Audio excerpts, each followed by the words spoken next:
CJPയുടെ ദേശീയ working committee യോഗം ഇന്ന്. കേന്ദ്രത്തിന്റെ വഞ്ചനയ്ക്കെതിരെ രണ്ടാം ഘട്ട സമരത്തിനുള്ള നിർണായക തീരുമാനം യോഗത്തിൽ ഉണ്ടായേക്കും. കേന്ദ്ര സർക്കാർ നൽകിയ ഉറപ്പുകൾ പാലിക്കാതെ വഞ്ചിച്ചതിനെ തുടർന്നാണ് രണ്ടാം ഘട്ട സമരത്തിലേക്ക് വിദ്യാർത്ഥികൾ പോകാൻ പോകുന്നത്. വിവരങ്ങളുമായി ഫെമിന ദില്ലിയിൽ നിന്ന് നമ്മളോടൊപ്പം.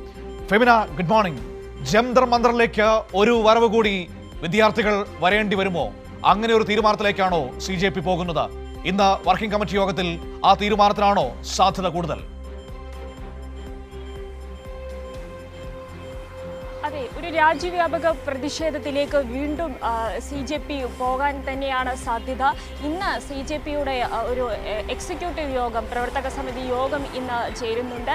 ഇതിൽ നിർണായകമായിട്ടുള്ള തീരുമാനങ്ങളായിരിക്കും ഉണ്ടാവുക. പ്രത്യേകിച്ച് കേന്ദ്ര സർക്കാർ നേരത്തെ ജന്തർ മന്ദറിൽ നടത്തിയ സമരം അവസാനിപ്പിക്കുമ്പോൾ CJP പ്രവർത്തകർക്ക് അല്ലെങ്കിൽ പ്രതിഷേധിച്ച വിദ്യാർത്ഥികൾക്ക് ഉറപ്പു നൽകിയിരുന്നു. പ്രധാനപ്പെട്ട ആവശ്യങ്ങൾ എന്ന് പറയുന്നത് കേന്ദ്ര വിദ്യാഭ്യാസ മന്ത്രി ധർമ്മേന്ദ്ര പ്രധാൻ രാജിവെക്കുന്നതോടൊപ്പം തന്നെ ഈ നീറ്റ് പേപ്പർ ചോർച്ചയെ തുടർന്ന് ആത്മഹത്യ ചെയ്ത വിദ്യാർത്ഥികൾക്ക് നഷ്ടപരിഹാരം നൽകുക, അതുപോലെ തന്നെ സമരം ചെയ്ത വിദ്യാർത്ഥികൾക്കെതിരെ രജിസ്റ്റർ ചെയ്ത FIRകൾ പിൻവലിക്കുക, അവർക്കെതിരെ ഭാവിയിൽ തുടർ നടപടികൾ എടുക്കാതിരിക്കുക തുടങ്ങിയിട്ടുള്ള വാഗ്ദാനങ്ങളായിരുന്നു. അല്ലെങ്കിൽ അത്തരം കാര്യങ്ങൾ ചെയ്യുമെന്ന് കേന്ദ്രം ഉറപ്പു നൽകിയിരുന്നു. എന്നാൽ ഇപ്പോൾ സമരം അവസാനിച്ച് ഒരു മാസം പിന്നിടുമ്പോഴും കേന്ദ്രത്തിൻ്റെ ഭാഗത്തു നിന്നുണ്ടായിട്ടുള്ള ഉറപ്പുകൾ ഇപ്പോഴും നടപ്പിലാക്കുന്നില്ല. ഇത്തരത്തിലൊരു വഞ്ചനാപരമായിട്ടുള്ള നിലപാടാണ് കേന്ദ്രം സ്വീകരിക്കുന്നത്. ഇതിനെതിരെ പ്രതിഷേധം എങ്ങനെ വേണം എന്ന് തീരുമാനിക്കാനാണ് ഇന്ന് CJPയുടെ ഇത്തരം പ്രവർത്തക സമിതി യോഗം ചേരുന്നത്. ഇതിൽ നിർണായകമായിട്ടുള്ള തീരുമാനങ്ങളായിരിക്കും ഈ യോഗം എടുക്കുക. കേന്ദ്രത്തിൻ്റെ ഈ ഒരു വഞ്ചനാപരമായിട്ടുള്ള നിലപാടിൻ്റെ വിദ്യാർത്ഥികൾ കേന്ദ്രം നൽകിയ ഉറപ്പിൽ വിശ്വസിച്ചുകൊണ്ടാണ് സമരം അവസാനിപ്പിച്ചത്. രാജ്യവ്യാപകമായി വലിയ തരത്തിലുള്ള പ്രതിഷേധമാണ് കേന്ദ്ര സർക്കാരിൻ്റെ തെറ്റായ നയങ്ങൾക്കെതിരെ, നീറ്റ് പേപ്പർ ചോർച്ചയ്ക്കെതിരേക്ക് ഉയർന്നത്.